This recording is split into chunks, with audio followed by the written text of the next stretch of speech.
All right. So our speaker tonight is Jane Gulley, who's a longtime member of Audubon Society of Central Arkansas and past president.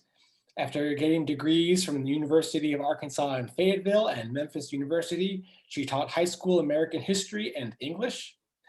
Later, she started a program on the conservation of bald eagles that became a nationwide model, for which she was inducted into the Arkansas Outdoor Hall of Fame.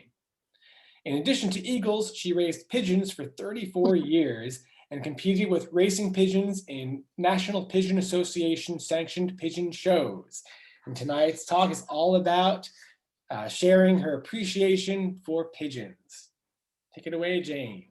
Okay, these were questions that I got last time from emails. Next slide. Zip it along, Dan. We got to go fast. Okay, the question was about pigeon bands. Yes, in order to compete in any sanctioned race or pigeon show, you have to have an officially sanctioned band put on the bird. The bands come in different sizes for the different kinds of pigeons. You have to put them on when the birds are real young. They're almost impossible to get off. And you order through your club that every band can be traced back to the person who owns the bird. And next slide. You put them on when the little bird is just big enough that there's some resistance to putting the band on it. You put Vaseline on his little foot, and then you scrump the little band on, and then you go back in about 30 minutes, because usually the parents will pull the band off, and they'll either throw it out on the floor or they'll hide it in their nest box material because they don't want that on their little child. So you have to be careful and keep putting it on until they get tired of pulling it off.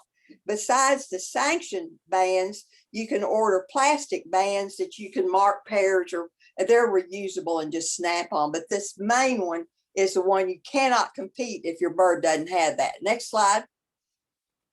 Dan, next slide. Okay, pairing the birds. How did I pair my birds? I put my birds together on February 14th, Valentine's Day every year, and I separate them on July 1st so that they're not trying to breed when it was too hot and humid.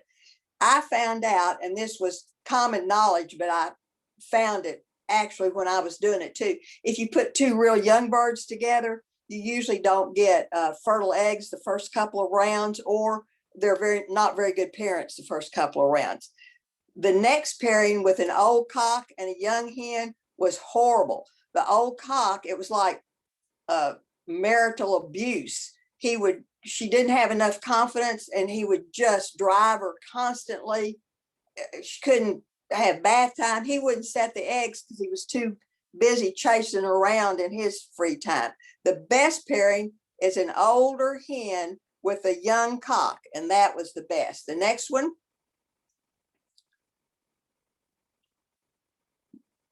Okay, they do a lot of billing and cooing. They're very affectionate, and they will mate for life, like I said, and stay together. And I tried to keep my pairs together all the time. I mean, they were separated, but everybody got to keep their same hen or cock throughout the time that I had them, just because they're so cute like that. The next slide. Right, this was my racing clock when I was racing. Now it's all done digitally. And when you raise the birds to fly, to race them, you have young bird races. The young birds are born that year, and they race late summer and fall of that year. And you usually don't have a race over 300 miles with the young birds. The old bird races are from spring and early summer, and you can win races with a 10-year-old bird. And a lot of people put older birds in just because the birds want to fly so much that it was a treat for them. They love to fly. They're born to fly. That's all they want to do. And anybody that thinks that it's cruel, you have the most you can afford is the care you give the birds, because they fly faster to get home to a happy home. So you want to make it as accommodating, as good as you can. When I was flying, we had the Central Arkansas Racing Club that was south of the Arkansas River. North of the Arkansas River was the Razorback Club, and then there was a club in Fayetteville, and there was a big club in El Dorado. Our club disbanded when our treasurer stole the money and our pigeon thing that we carried the pigeons to the races in. Okay, next one. These are somebody asked the kinds I had. These are Vienna long-faced tumblers. They're little, if you ever saw the Harry Potter movies, the scene where the keys fly around, when I saw that, these are these birds. They're the fastest flying, smart, quick, amazing little birds. And every time I walked in a show, any young bird I had $150 in my pocket. People lined up to get them. They're just amazing. The next slide is the patio. I had Birmingham rollers, and they fly up high and then do twists down, and the hawks would sit around the backyard and pick them off. I flew the Vienna tumblers, and the hawks couldn't even get them. They would flew the little cockbirds early in the morning and the little hens off after they came off the nest about 10 o'clock in the morning every day. Cocks early, hens later, and I'd have some losses, but not bad. Next slide. These are Spanish barbs. This was the Spanish postal service for centuries. These are flying fire hydrants, cute, smart, muscular. Look at that broad chest on them. They're amazing little birds, real tightly feathered, and the worst breeders in the world.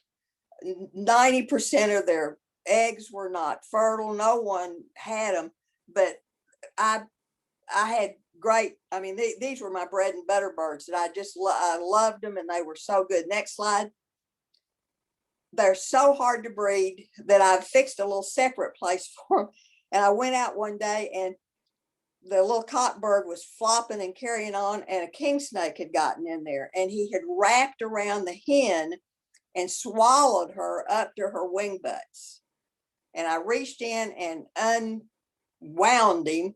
And it's amazing how strong those snakes are once they coil around something. And when I was trying to unwrap him, he was trying to wrap around my arm, but I pulled her out. And of course, the snake's teeth pull things in, although it's that muscular motion of the snake that pulls it on into their stomach. So it ripped her up, getting her out. But if you ever saw Ghostbusters and that slimed deal, this is gross, but that's exactly what it was like. She was completely slimed. She couldn't open her eyes. She was nearly dead. I felt sorry for her. And her little cockbird was trying to get her to,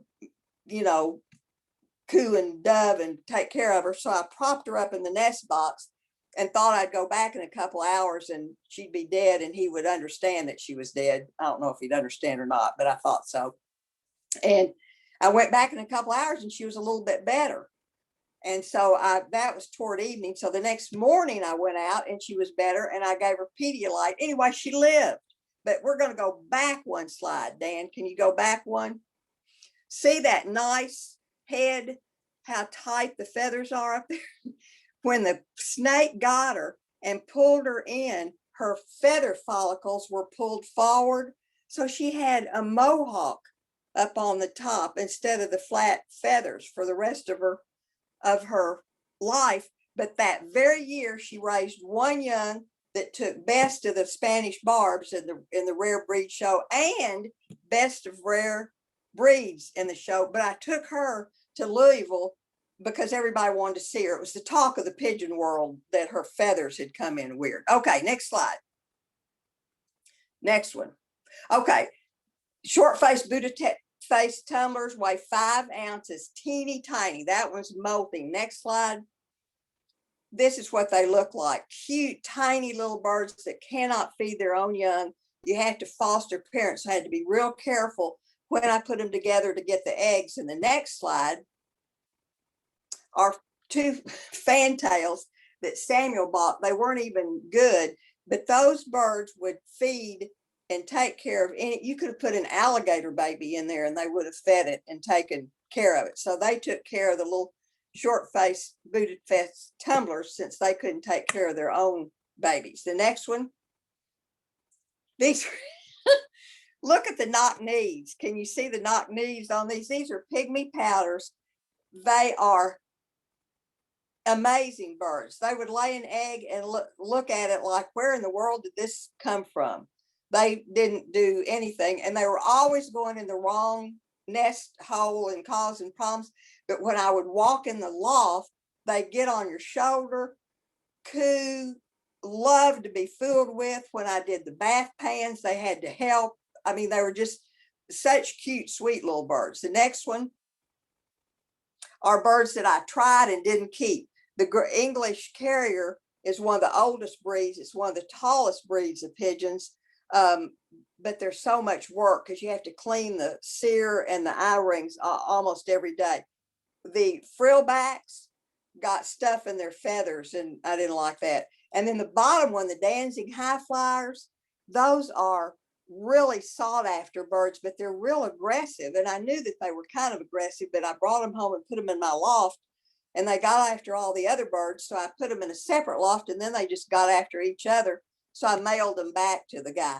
It's real easy to, or was real easy to mail pigeons. They have approved boxes that you can mail pigeons or chickens or whatever in, and they're real careful about the temperature and the layovers and all that, but it was easy, it's easy to do. The next slide.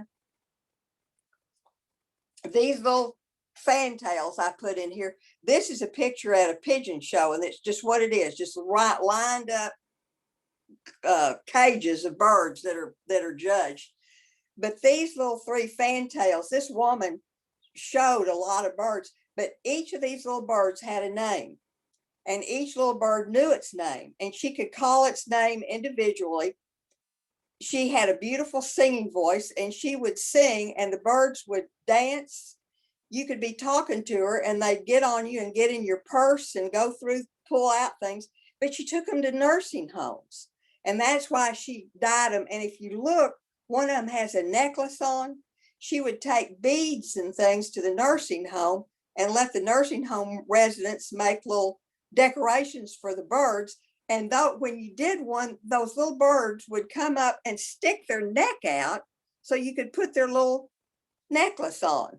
And she said she could have done a nursing home every day, all the time, because the people absolutely loved them, and she loved those birds and they loved her.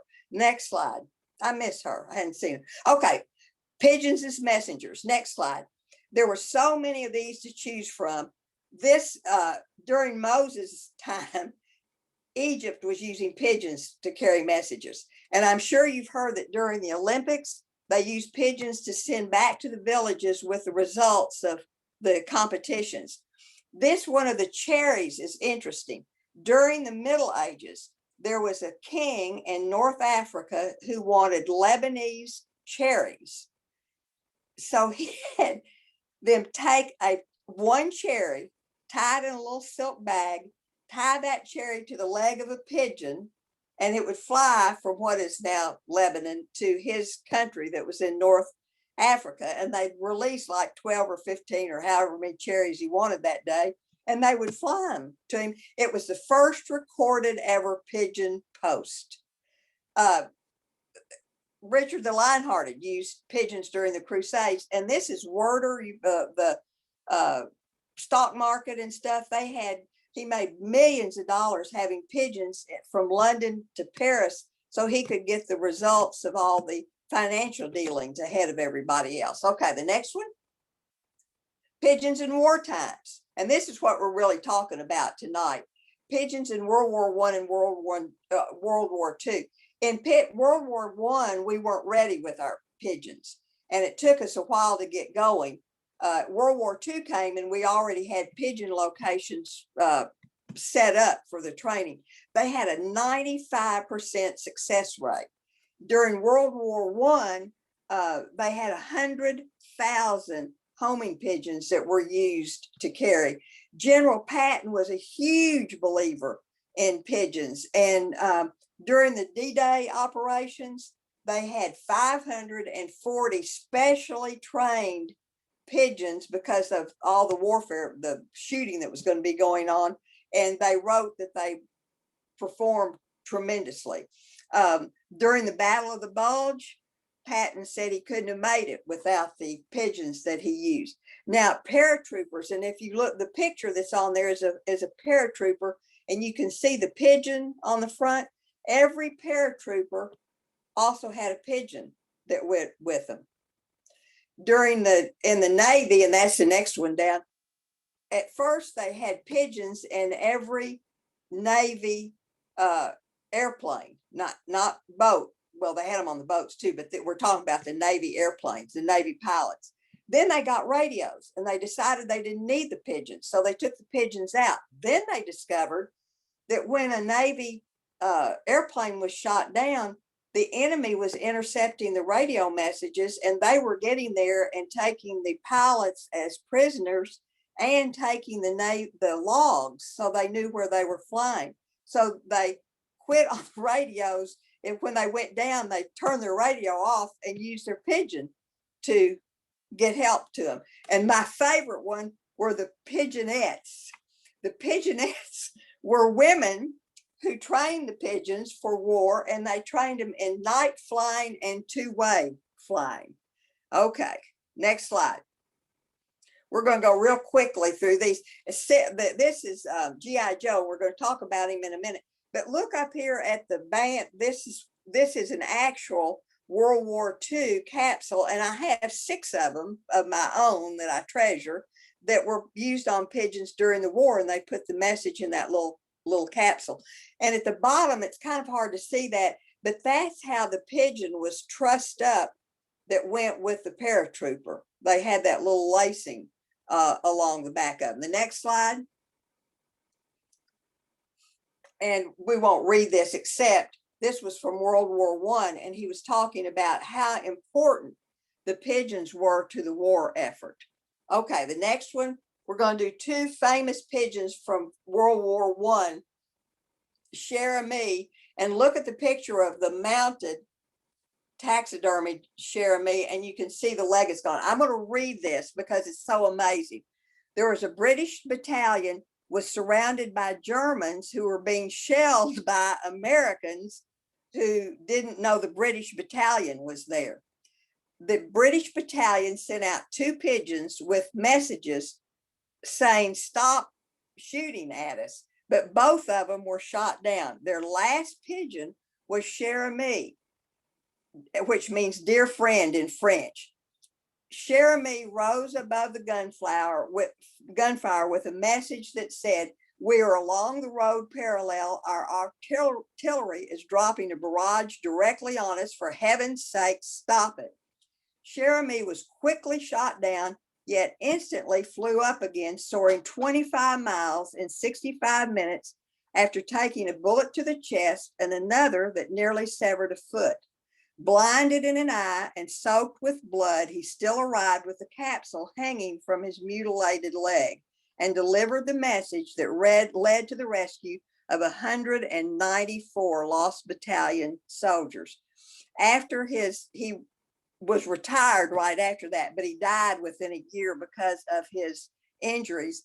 But when they did the taxidermy, they found out Cherami was a female pigeon and not a male pigeon. I thought that was interesting. Next slide is President Wilson. It was the name of the pigeon. He was assigned to George Patton in the tank troop, but he was switched over to an infantry, can't even say it, troop. His unit came under attack. Wilson was dispatched to send a message that the Union needed artillery support. During the 25-mile journey, German soldiers spotted him and began firing into his flight path. He drew the attention of the German soldiers, who fired a nearly wall of lead blocking his path. Wilson was hit several times, losing a leg and suffering a gaping wound to his chest, but he managed to deliver the message in a record 25 minutes. He lived another 11 years after that, and he now his little body is taxidermied, and he's at the Pentagon to remind people that these birds, often considered a nuisance by the general public, were once war heroes. Okay, next one. This is, y'all don't remember, some of us older people remember when we went to the movies, there would be these newsreels that would give information, and a lot of them said news by pigeongram, because that's how they got the news from the front lines. Okay, the next one. This is G.I. Joe, one of the most famous pigeons in the United States and in Britain. And they were pigeons were essential because they couldn't be detected like a lot of the other things. Okay, British troops were struggling to gain ground in a village and called in an airstrike to weaken the German position. By the time the strike was scheduled, the troops had managed to occupy the town, placing themselves directly in the line of fire.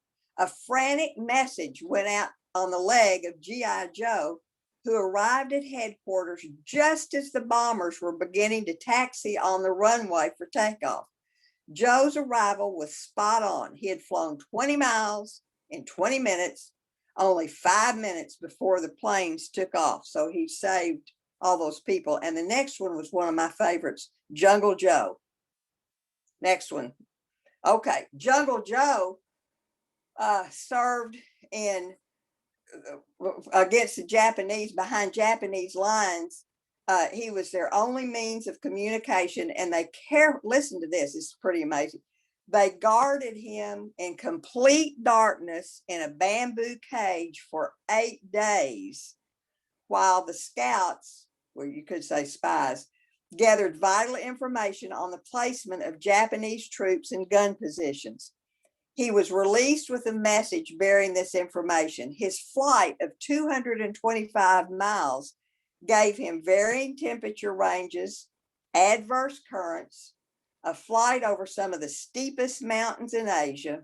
He delivered the message in record time. His information led to the capture of a large part of Burma. He died in 1954, and his little body is on display at Montfort Center. Okay, the next one is the Korean War, and pigeons were shipped behind lines, and they usually had to fly 75 to 200 miles, and there was not a single message lost. They had 100% success rate, and that's for the things.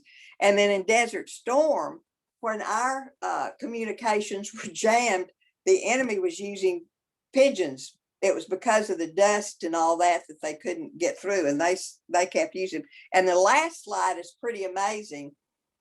This is from 2011, but in China, they have a huge network of pigeon communications as backup for their big time electronics and all their digital communications.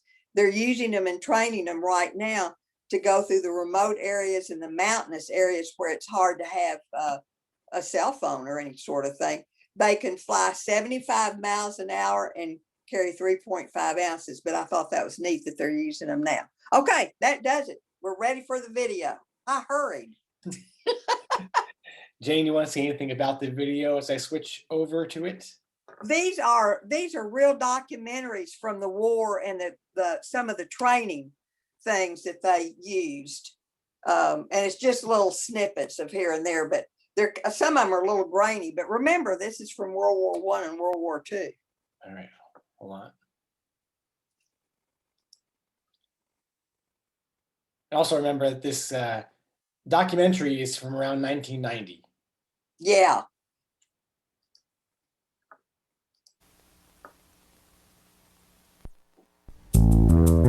In the centuries before the telegraph, an urgent message took days, weeks, or months to reach its destination.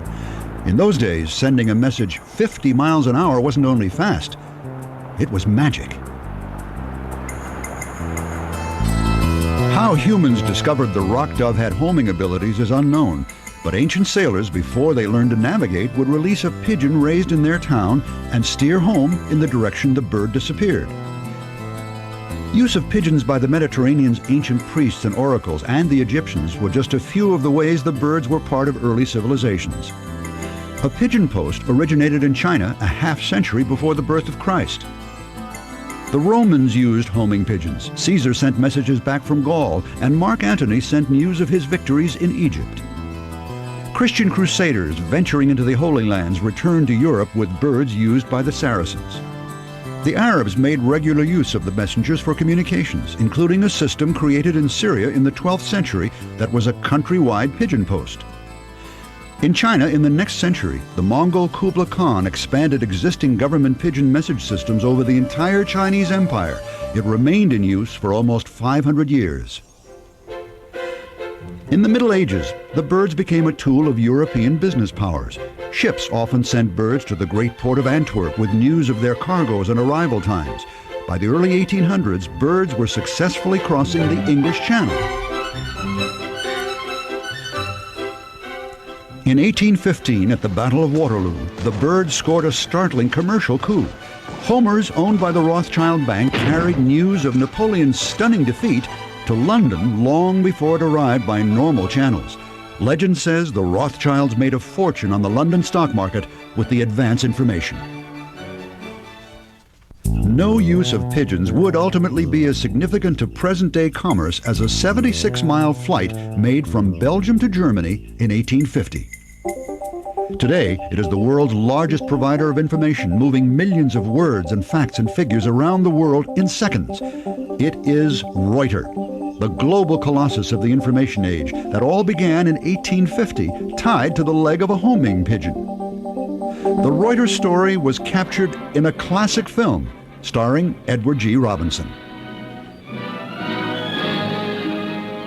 Pigeon service. It takes 10 hours by the fastest couriers to get the closing stock prices from Brussels to Aachen.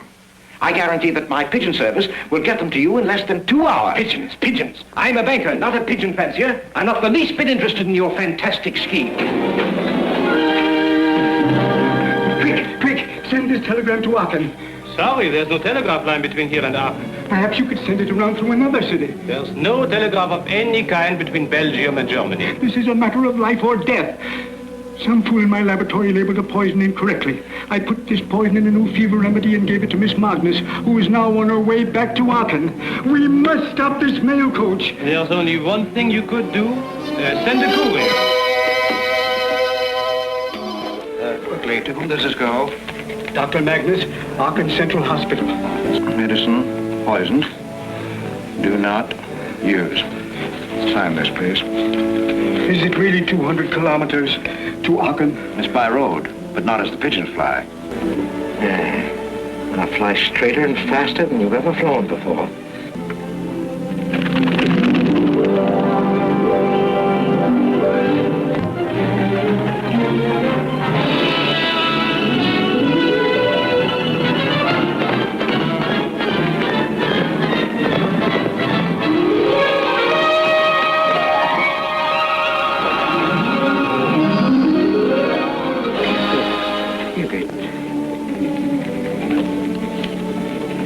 Dr. Magnus Central Hospital.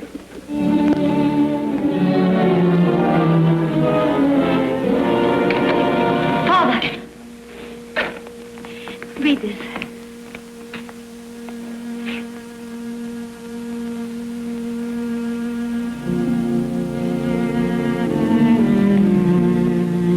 What a horrible thing that would have been. But this message, how did it get here so fast? Through Reuter. Who? Julius Reuter, the man they call the pigeon fool. The ridicule Julius Reuter received eventually turned to praise and profit, and the 100 years following Reuter's pigeon service in 1850 proved to be the greatest period in the messenger's proud history. In 1870, when the Franco-Prussian War began, the Prussians quickly overwhelmed the French, surrounded Paris, and laid siege to the great city in late September. Without supplies, Parisians were quickly reduced to hard living, including taking their turn to catch a rat for dinner. But they weren't totally cut off. To get beyond the encircling Germans, hot air balloons were used. Lifted aloft with these new flying devices were baskets of Parisian pigeons. Landing outside German territory, the pigeons were fitted with messages created on tiny pieces of microfilm, the first significant use of the new process. Released 50 to 100 miles from Paris, the birds headed home. A single bird could carry up to 40,000 letters captured on microfilm. During the many months of siege, well over 1 million messages got through and earned the birds the love of all of France. The story of the pigeon's heroic service through a gauntlet of Prussian guns and trained falcons was widely publicized around the world. The events in Paris convinced European governments pigeons were a valuable military tool, and most established pigeon services. By the beginning of the Great War, the messengers in service were even more advanced than their ancestors that had flown microfilm to Paris.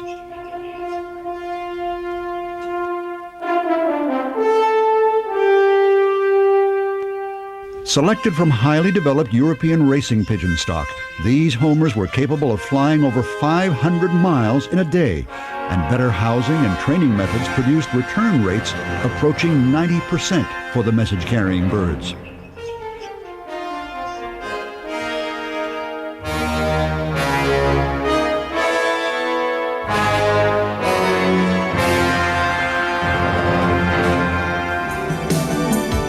New precautions had to be taken to protect the birds in the rat-infested trenches where a gas attack could come at any time.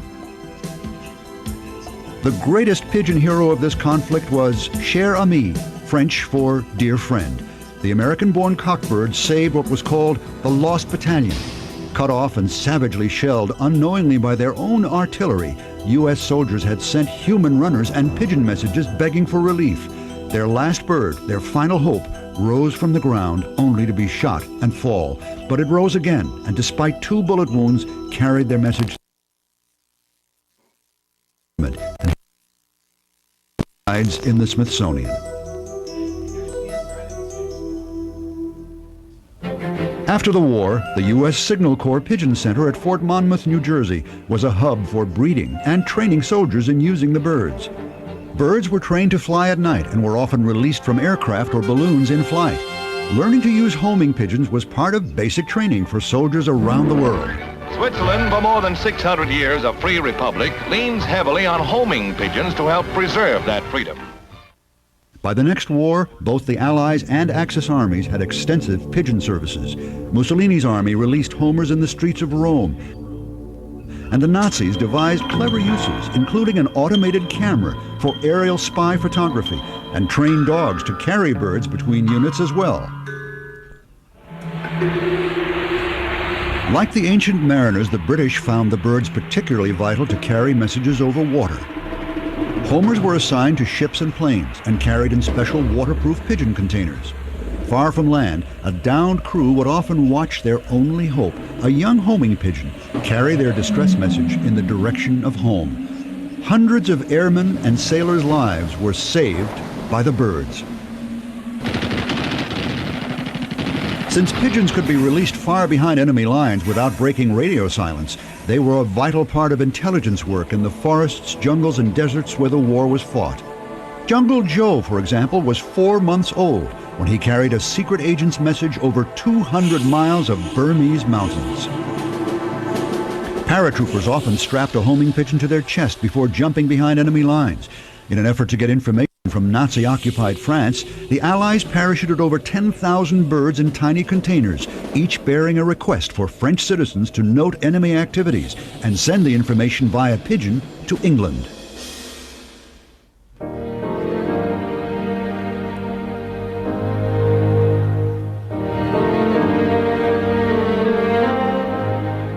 Homing pigeons' bravery was exceptional. Birds would do anything to get home. They walked when their wings were broken or flew in spite of mortal body wounds, often dying on the landing board of their beloved home. During World War II, they achieved an incredible 98% success rate in getting messages home. Hundreds of them were recognized by the military in both wars. For many, such as Spike, recognition was given for years of brave service. Spike carried over 50 important messages during his time as a soldier. In England, the prestigious Dickin Medal honored particularly brave efforts. 45 Allied birds were given this award, including G.I. Joe, probably the best-known bird of the Second World War. When the British battalion he was working for unexpectedly captured a German-held town in Italy, G.I. Joe flew through to stop a wave of American bombers minutes before they obliterated the town. Field commanders credited Joe with saving as many as 1,000 British lives. His body is displayed today at Fort Monmouth's Communications Museum. In the 1950s, governments began to disband their pigeon services, although American birds served again with distinction in Korea. The French, Israeli, and Chinese armies still maintain active pigeon programs. The military importance of the birds was tremendous, but commercial uses have also been part of the messenger story. Old newsreels are full of unusual uses of homers, from delivering orders for salesmen from remote towns to delivering a canary. The bird's ability to carry such large objects was also an advantage for publishers who used homers for decades to carry film back from important stories. The Lockheed Aircraft Company called on the birds for the same use to fly microfilm from one office to another and avoid crowded California highways. The system was fast, inexpensive, and highly reliable. Winged couriers are often called obsolete, only to show they still can provide vital service against modern technology. Pigeons were used successfully by the North Vietnamese. In Desert Storm, reports indicate that the Iraqi army sent messages to Baghdad via pigeon, in spite of intense U.S. military jamming of radio signals. Possibly the final irony of the bird's role in the world's great wars is their part in the 50th anniversary of D-Day. To honor U.S. troops who died on the beaches of France and are buried at the U.S. Cemetery in St. James, a special ceremony was conducted. The 4,410 children behind the graves will now release 4,410 carrier pigeons, each pigeon carrying the message of a child back to its destination. As soldiers who served in this historic battle, and today as symbols of the peace those who died here fought to win, the messengers fly on.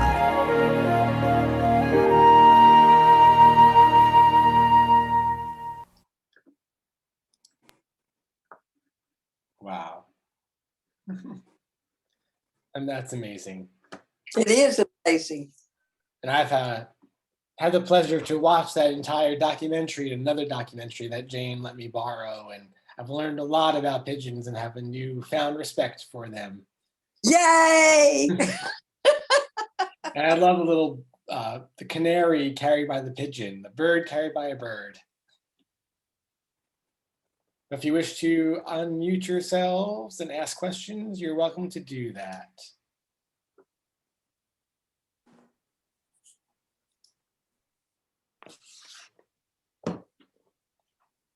That was awesome. It is Wow. amazing. It's amazing how dedicated they are to get home.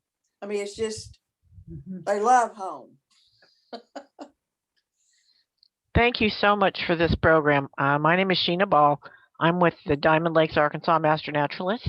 And I used to have pigeons, and I actually used to teach about them too. And I loved your program, and I just wanted to say thank you. It was great. Oh, that's the kindest thing. Great, thank you. I've enjoyed it very much. You want to do it? Go ahead. Go ahead. You're on. Earlier, Is there anything? Cindy asked if the Germans and Russians also use pigeons. Yeah, I'm gonna tell a story that's really sad because everything's going. When I was racing pigeons, I was driving home. We live in West Little Rock in Pleasant Valley, and I turned off Pleasant Valley Drive onto Shenandoah, which comes into my street. And my birds had come home, but I was minus several birds, and so usually, you know, you lose some. But I just glanced down, and walking on Shenandoah by the gutter was one of my birds, and it's dragging a wing, and it was barely making it. And I pulled my little vehicle. I didn't have the truck at the time. I had a van, and jumped out and picked her up. And she had, I don't know what had happened to her. She was in horrible shape, and she was trying to get home, but I couldn't put her in the loft. And as much as her mate would love her, when you you cannot put a wounded bird in a pigeon loft. The other pigeons will immediately drive it out or kill it. And they say that's the instinct to protect the flock from anything coming to get a damaged bird. But anyway, I ended up taking her to Dr. Baines, Marilyn Baines, who took care of the eagles and stuff. And my first thought was to eliminate her, but all I could think of was she had tried so hard to get home. So we tended to her and fixed her up. She never could fly again. She had to have part of her wing lopped off and stuff. But I put she and her little cockbird over in the other ones and let them raise some of the rare breeds deal. And she was almost 19 years old when she died. And the cockbird died about a year after she did. But to see that little bird walking to get home was something, well, it was just a privilege of my life to see something do like that. It was just amazing. That's my story. Wow. Jane. That's incredible. Hi, it's Susan Harden. I have a question. So why did you give it up? Because it sounds like it was so rewarding and so much fun. Well, the racing part I gave up because our club disbanded. And there's no point raising racing pigeons if you can't do anything with them. And the rare breeds, I blame it on Thomas, the precious one, because we've been going to move, and I hadn't. We were all set up to. Y'all have heard all this stuff. We were all set up to move downtown. Everything was set. The movers were coming. Roy, what's his face? It's Dudley. Yeah, Dudley had scheduled the sale. Everything was doing, and the condo where we were going to move, that deal fell through. And they called Thomas, who was playing golf, and told him that it had fallen through. He didn't tell me until that evening because he didn't think of, Anyway, we didn't have any place to go, but thinking we were going to move, I had an opportunity, a person that I competed with my pigeons. I wanted them to be sure they got a good home, and I wanted to be sure that the pairs stayed together. And he and I competed, and I beat him almost every year. But he really wanted the birds, and so it was set up for him to take them. And I had that opportunity, and I did. Well, see, I could have had him 6 more. I mean, we're still talking about moving. Thomas still want to move. We hadn't done anything. Cindy hears this all the time. But anyway, blame it, Susan. Blame it on Thomas. Gotcha. I do love him, but I am sorry that but things work out, and the guy took them, and I know that they have a good home, and not everybody wants pigeons, and it's going to take care of them the way I wanted them taken care of. So, hey, Jane, with yes. the military being somewhat mobile in World War II, how did they train the pigeons to find where they were supposed to go? Because it would seem like that would move over time. You can do that, and people did it here. You have something that they recognize, and if you'll notice on those, they look almost like covered wagons that they had that they pulled with the Jeeps or whatever. They'll have a flag or something, and when you're training them, you get them to come to that wagon or that flag or whatever you're going to do, and then after they're used to coming that, you move it like 10 miles down the road, then you move it 50 miles down the road, and pretty soon they'll keep looking for that. And there were people here that took great pride, and they would take their birds in their car and then put maybe a bright orange something on the I mean, pigeon people are kind of unique, on the top of their car, but they would train their birds to move. I didn't ever do that because I wasn't going any place with my birds, but that's how they do it. You do it in increments. You train increments. Pigeons are smart. The other thing, if they were sending them from town to town, then they must have had a lot of pigeons from different towns.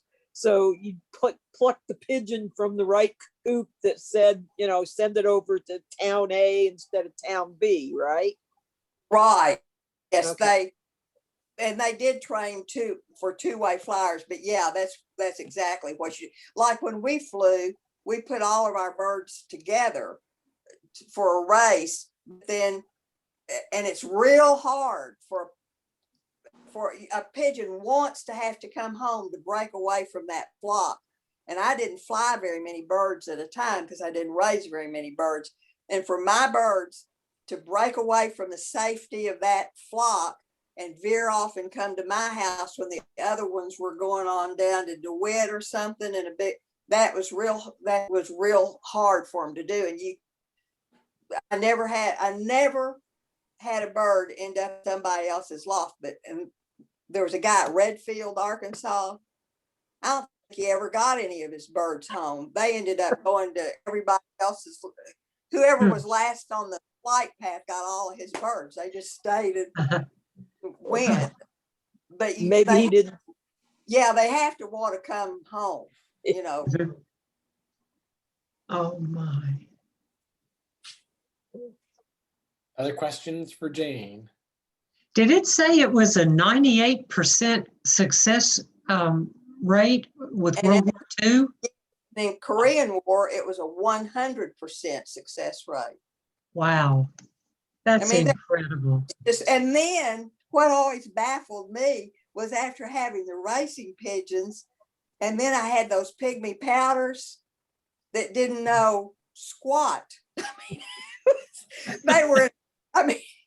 was like they were pigeons, but they were miles apart and being aware and being alert and all that kind of stuff. The pygmy powders were just, every time you went in the loft, you just laughed because they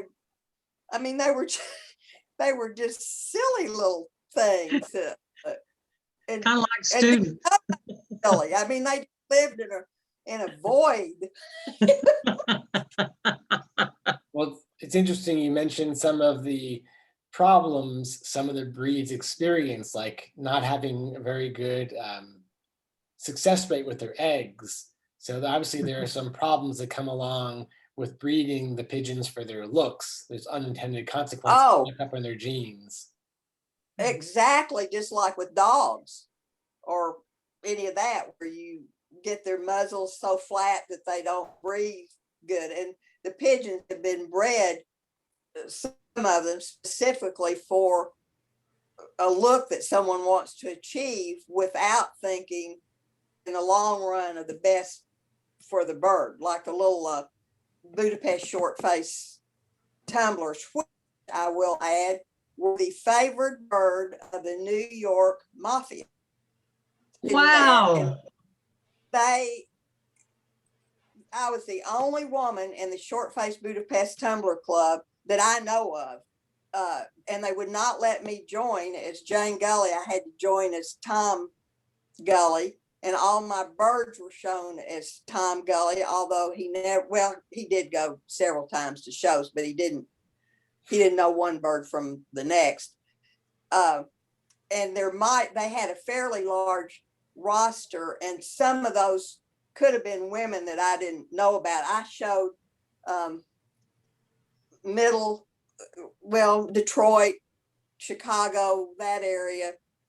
I only went to New York once to show, and they did, but they used to come to the shows really and truly in big limousines with bodyguards, and it was incredible. And they always called me honey, and they smoked cigars. It was, Tom just couldn't believe it. It was just like a different world, but I had good birds.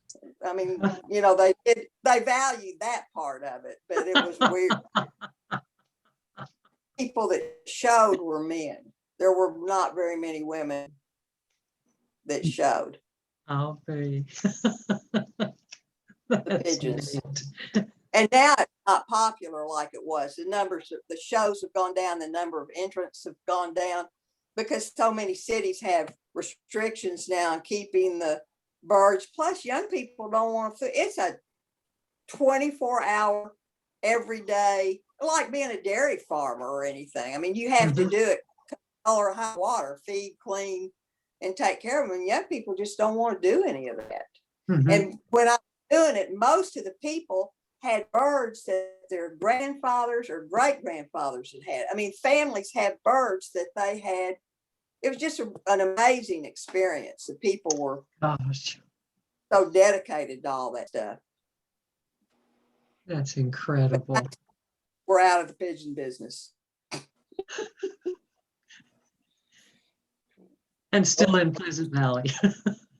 If you, yeah, that's you hit the nail on the head. I mean, we're still. In fact, this year in November coming up, we will have lived in this house 52 years. Yay! I mean, we're either really content or really lazy.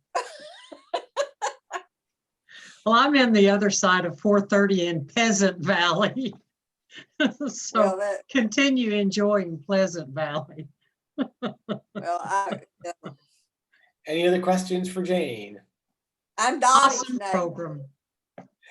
Well, if you want to learn more about pigeons, maybe Jane will let you borrow the documentaries once I give them back to her. Also, one of them, the one that we watched from Our Oldest Feathered Friends, you can rent that for a few bucks online. And then the other one I watched, Marathon in the Sky, which is strictly about the racing pigeon community. That one is available free on YouTube. So I recommend them.